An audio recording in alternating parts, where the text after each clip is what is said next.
राधे राधे। हर हर महादेव। आज मैं बात करूँगी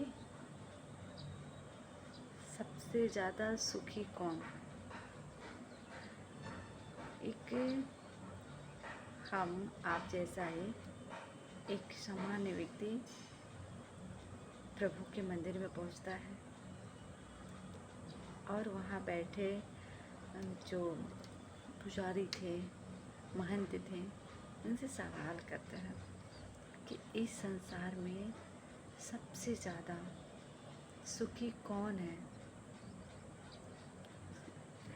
ये मनुष्य जीवन है, यहाँ कोई सुखी नहीं है। सब जब हम सुखी हो गए ना तो समझ लीजिए पूर्ण रूप से सुख हमारे जीवन में, तो समझ लीजिए हम है ही नहीं। तो उनका सवाल जब उस महात्मा ने सुना तो वो बड़े प्यार से स्नेहपूर्वक उनके सवालों का जवाब देने की प्रयास किया। आइए हम जानते हैं कि संसार में सबसे ज़्यादा सुखी कौन है। इस संसार में सबसे ज़्यादा सुखी वह है जो उस ईश्वर पे भरोसा रखता है, जो उस ईश्वर पे भरोसा रखता है और उनके द्वारा किया हुआ न्याय, वह जो भी हमारे लिए निर्णय लेते हैं उस पे उनको पूर्ण भरोसा होता है। अब ये देखिए, आप भरोसा करिए ना करिए कोई मतलब नहीं, होगा वही जो हमारे लिए अच्छा होगा। तो इसीलिए जो पूर्ण रूप से भरोसा रखता है कि जो वो प्रभु कर रहा है वह मेरे लिए सबसे अच्छा है, उससे अच्छा कुछ हो ही नहीं सकता। जब यह दोनों चीज़ें हमारे जीवन में, आपके जीवन में आ जाएगा, उस ईश्वर पे संपूर्ण रूप से भरोसा और उन पे विश्वास, प्रेम, उनसे लगाव, तो उस ऋषि ने बोला, उस महात्मा ने बोला, वह हमें लगता है कि वही इंसान सबसे ज़्यादा सुखी है। एक छोटी सी मैं पंक्ति आप लोगों को कहना चाहूँगी। हम उस ईश्वर को ईश्वर कहें ना कहें कोई फ़र्क नहीं, हमारे आपके मानने से वह ईश्वर नहीं बदलने वाला, वह ईश्वर है और ईश्वर ही रहेगा और हमेशा ईश्वर रहेगा। लेकिन हम उस ईश्वर से दूर होंगे तो हमारा या आपका या किसी का भी अस्तित्व कुछ नहीं रहेगा। ईश्वर से जुड़ने पे ना हमारा आपका स्वयं भला है, न कि ईश्वर का।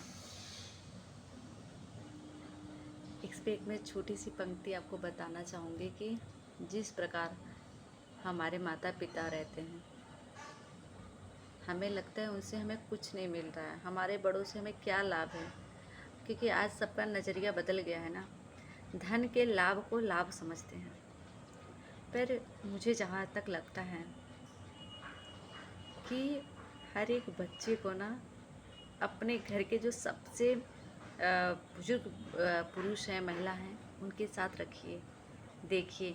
जो चीज़ें आप मार पीट कर सिखाएंगे ना, वो बिना कुछ कहे ही बच्चा सीख जाएगा।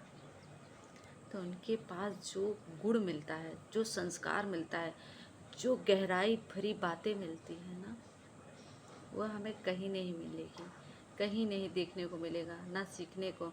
हम बच्चे को लाख चाहेंगे ना, संस्कार मार कर नहीं, बच्चे देख कर सीखते हैं। तो जो हमारे घर के, तो हमें क्या हम उनके साथ रह रहे हैं, उनको आपको लग रहा है कि उनका लाभ है ना। अपने बड़ों के साथ रहने का ना सबसे ज़्यादा लाभ बच्चों का होता है, हमारा आपका होता है। कुछ मिले ना मिले, पर जीवन में हर दिन कुछ नया तो ज़रूर सीखेंगे, कुछ नया अनुभव, कुछ नया ज्ञान अपने जीवन के बारे में, अपनों के बारे में, उस ईश्वर के बारे में हमें कुछ ना कुछ ज़रूर मिलेगा। तो जब हमारे बड़ों के समीप रहने पे हमें वह सब चीज़ें प्राप्त होती हैं जो हमारे जीवन को मजबूत बनाता है, हमें और निखारता है और आगे बढ़ाता है। तो उस हरि के समीप रहने पे, उस ईश्वर से जुड़ने पे, उस ईश्वर को महसूस करने पे, उस पर विश्वास, उस पर भरोसा रखने पे, समझ लीजिए जीवन कैसे बदलेगा। जब हमारे माँ बाप हमारे लिए कुछ करते हैं ना, तो ढोल नहीं बजाते, बस कर देते हैं। उसी तरह हमारा वो परम पिता भी होता है, वो हमारा ईश्वर भी होता है। अगर हमारा विश्वास उस पर अड़िग है ना, तो हमारे लिए जो सबसे अच्छा होगा वह ईश्वर वही करेगा। बात छोटी छोटी होती हैं, पर बातें बहुत बड़ी होती हैं। आप सभी लोग ध्यान दीजिए अपने पे, अपने बच्चों पे। जीवन और जटिल ना बनाइए, उसे सरल बनाना सोचिए, सिखाइए बच्चों को। सब लोग कहते थे ना, जल ही जीवन है, तो यह वास्तविक है।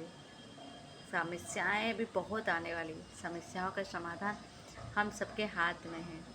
उसे समाधान करिए, बढ़ाइए नहीं। और हरि इच्छा, हरि कीर्तन, हरि भाव, हरि व्यवहार, हरि अनुसरण, हरि का महिमा अपने अपने बच्चों को सुनाइए। और प्राकृतिक चीज़ें जो हम महसूस कर पा रहे हैं उसके बारे में एहसास दिलाइए। पेड़ है, पौधा है, जल है, सबको ध्यान दीजिए, सब पे ध्यान दिलाइए, बच्चों को सिखाइए। पौधे नहीं रहेंगे ना, तो जीवन बहुत कठिन होगा। और जल का सही उपयोग नहीं करेंगे ना, तो जल दिखने को भी नहीं मिलेगा। मेरी बातें अच्छी लगे तो प्लीज़ आप लोग उस पर